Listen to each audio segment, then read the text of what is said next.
بسم اللہ الرحمن الرحیم الحمدللہ رب العالمین والعاقبۃ للمتقین الذین اذهب اللہ عنہم الرجس وطہرہم تطہیرا اللہم صلی علی محمد وآل محمد فاسألوا اہل ذکر ان کنتم لا تعلمون وبہ نستعین۔ السلام علیکم ورحمۃ اللہ وبرکاتہ۔ سلام عرض کرنے کے بعد ناظرین کرام، آج ہم آپ کے سامنے گزشتہ سے پیوستہ اپنے دروس کے سلسلہ قرآن، خلاصہ قرآن، اجمالی تعارف اور چند اہم نکات و عناوین کے ساتھ 26ویں پارے کے خلاصے کے ساتھ آپ کے سامنے حاضر ہوئے ہیں، اور آج ہم انشاءاللہ اپنے 26ویں پارے کے اہم عناوین اور اجمالی تعارف کو ذکر کریں گے کہ اس میں کل 6 حصے کیے گئے ہیں۔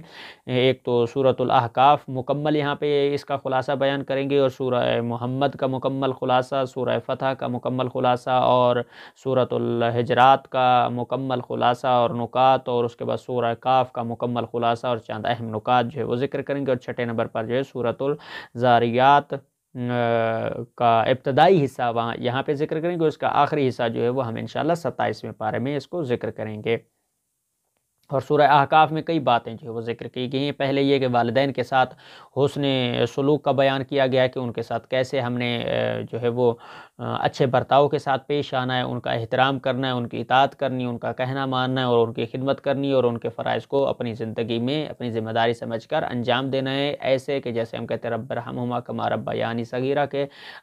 ہمارے والدین پر ایسے رحم فرما جس طرح سے انہوں نے بچپن میں ہمارے اوپر رحم کیا تھا۔ تو ہمیں چاہیے کہ ان کی بزرگی میں ان کا احترام کریں، اور اپنی زندگی میں اپنے تمام واجبات اپنی خواہشات کے ساتھ اور اپنی آرزو کے ساتھ اپنے والدین کے احترام کو بھی اپنی آرزو، اپنی خواہش اور مقصد و منزل اور حکم الہی کو امر الہی سمجھتے ہوئے اس کو جو ہے وہ انجام دیں۔ اور اس کے بعد دوسرا نقطہ یہ کہ حمل کی عقل مدت کا جو بیان ہے وہ 6 ماہ ہے۔ اور تیسرا نقطہ یہ ہے کہ قوم عاد کی شرارت اور ان پر آنے والے عذاب کا تذکرہ ہے کہ ان پر ایسی ہوا چلی کہ اس نے سب کو تہ و بالا کر دیا۔ اور چوتھے نمبر پر جنوں کے ایمان لانے اور اپنی قوم میں داعی کی حیثیت سے کام کرنے کا بیان اور اس کی تفصیل جو وہاں پر بیان کی گئی۔ اور سورہ محمد میں بہت سی باتیں ذکر ہیں، جس میں پہلا نقطہ یہ کہ جنت کی مثال بیان کی گئی۔ اس میں ایسی نہر ہے کہ جس کا پانی جو ہے وہ گدلا نہیں ہوتا، دودھ کی نہر ہے، شراب کی نہر ہے، خالص شہد کی نہر ہے، اور ہر قسم کے پھل وغیرہ وہاں پر موجود ہیں۔ شراب طہورہ، نہ کہ یہ شراب جو ہم پیتے ہیں کہ جس سے ہمیں اللہ نے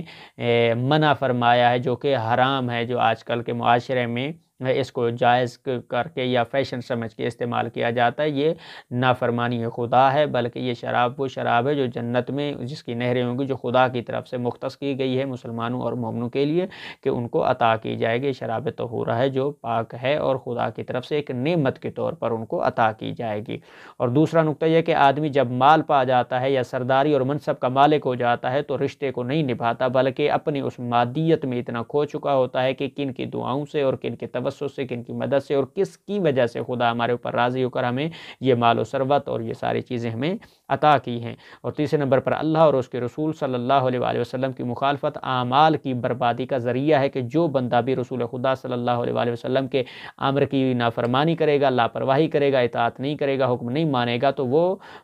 اس کے اعمال سارے کے سارے جو ہے وہ برباد اور ضائع ہو جائیں گے۔ اور سورہ فتح کی بعض باتیں جو وہ یہ ہیں کہ اس سورہ میں فتح مبین سے مراد یا تو صلح حدیبیہ ہے یا فتح مکہ مکرمہ، جیسا کہ مفسرین کے یہاں اس کا اختلاف ہے، تو یہاں ہم اس اختلاف کو ذکر نہیں کرتے ہیں، بس نقطہ بیان کرنا مقصود تھا۔ اور دوسرے نمبر پر یہ کہ نبی کریم صلی اللہ علیہ وآلہ وسلم پر ایمان لانے اور آپ کی تعظیم و توقیر اور مدد کرنے کا بیان ہے، اور اس کو ذکر کیا گیا اور اس کی وضاحت جو ہے وہ بیان کی گئی۔ اور تیسرا نقطہ یہ ہے کہ سورہ فتح میں کہ صلح حدیبیہ کے بعض حالات کا بیان کیا گیا ہے کہ کیسے صلح حدیبیہ ہوئی تھی، اللہ نے کیا حکم دیا، رسول نے کیسے انجام دیا، اور مسلمانوں اور کافروں کے درمیان کیا معاملات تھے، اس کی تمام تفصیل اور وضاحت جو بیان ہے۔ ہم نے یہاں پر نقطہ جو ہے وہ خلاصے کے طور پر یہاں پہ نوٹ کیا ہے۔ اور چوتھے نمبر پر یہ کہ نبی کریم صلی اللہ علیہ وآلہ وسلم کے خواب کا تذکرہ ہے کہ آپ مسجد حرام کی زیارت کریں گے۔ اور سورہ حجرات میں کئی باتیں ذکر ہیں، جس میں پہلا نقطہ یہ ہے کہ نبوت اور رسالت کا مقام، منزلت اور مرتبہ بتایا گیا کہ رسالت کا کیا مقام ہے اور نبوت کا کیا مقام ہے، اور منصب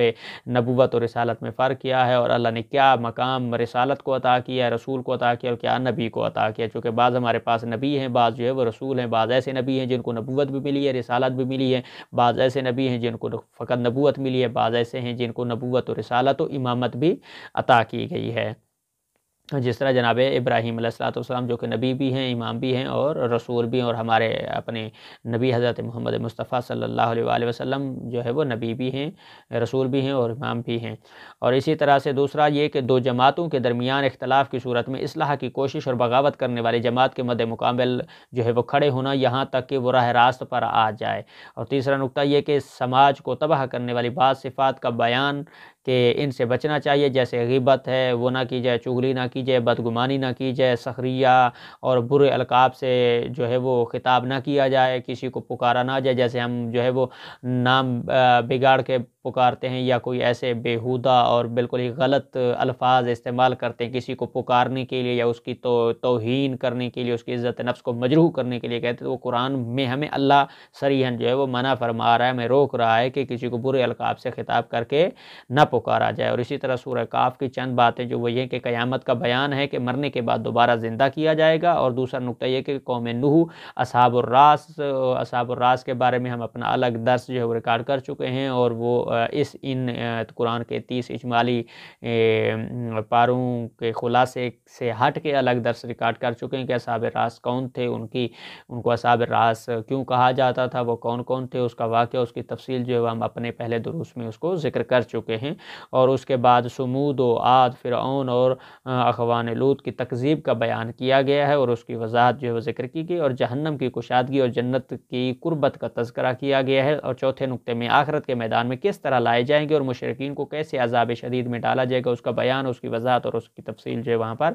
ذکر کی گئی۔ اور سورہ ذاریات کے ابتدائی حصے کے بعض باتیں جو ہے اس میں پہلا یہ کہ حساب و کتاب ہو کر رہے گا، اس سے فرار نہیں ہے، کوئی اس سے بھاگ نہیں سکتا ہے۔ اور دوسرا یہ کہ متقیوں کے بعض صفات کا بیان ہے کہ وہ رات میں بہت کم سوتے ہیں، سحر کے وقت استغفار کرتے ہیں، اور اپنے مالوں میں سائل اور محروم کا جو ہے وہ حق فراموش نہیں کرتے، بلکہ جس کا جو حق بنتے اس کو عطا کرتے ہیں، اور خدا کے دیے میں سے دینا کوئی کمال نہیں ہے بلکہ اس کی اطاعت و فرمانبرداری ہے، اور وہ ہمیں آزماتا ہے، دے کے بھی آزماتا ہے اور نہ دے کے بھی آزماتا ہے کہ کون ہے کہ جس کو دیتا ہوں وہ پھر میرے بندوں پر رحم کرتا ہے۔ خدا کہتا ہے جو میرے بندوں پر رحم کرے میں اس پر رحم کرتا ہوں، جو میری مخلوق پر جو ہے وہ میری مخلوق کا شکریہ ادا کرے میں اللہ اس کا شکریہ ادا کرتا ہوں۔ اس طرح تیسرا نقطہ یہ کہ ابراہیم علیہ السلام کے پاس مہمانوں کے آنے اور ان کی ضیافت کا تذکرہ ہے کہ انہوں نے کیسے مہمان نوازی کی، مہمان نوازی کے لیے کیا کیا چیزیں جو اللہ نے حضرت ابراہیم علیہ السلام کے ذریعے ہم تک جو ہے ایک پیغام پہنچایا کہ مجھے اللہ کی اطاعت کیسے کی جائے، اپنے گھر میں آئے ہوئے مہمان کی مہمانداری کیسے کی جائے۔ تو ناظرین کرام، آج کے ہم اس 26ویں پارے کے خلاصے اور اجمالی تعارف اور چند اہم نکات و عناوین کے ساتھ آپ لوگوں سے اجازت چاہتے ہیں، اور انشاءاللہ کل کے نئے درس اور 27ویں پارے کے اجمالی تعارف اور چند اہم نکات و عناوین کے ساتھ آپ کے سامنے حاضر خدمت ہوں گے۔ فی الوقت آپ لوگوں سے اجازت چاہتے ہیں، التماس دعا، اللہ حافظ۔